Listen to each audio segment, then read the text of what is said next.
Lakini kweli yale mengine yalikuwa sio macho. Huko kuna tuumbwa zamani tweusi, tulikuwa na alama nyeupe huku juu. Tulikuwa tunaitwa macho mane. Sasa unakuta ni mwanamke, ni mwimbaji, yumo kanisani, lakini macho ngapi?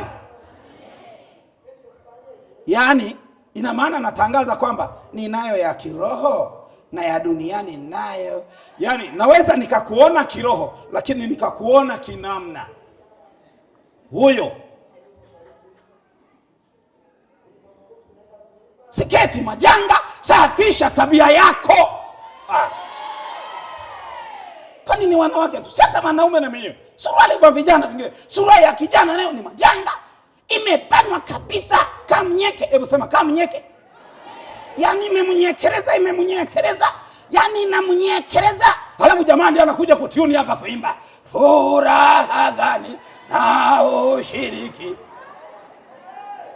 Ni furaha gani na ushiriki kweli? Hakuna wakuja kushiriki hiyo suruali yako.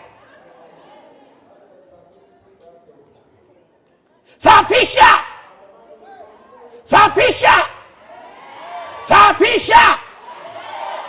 Yesu anakuja, safisha hekalu.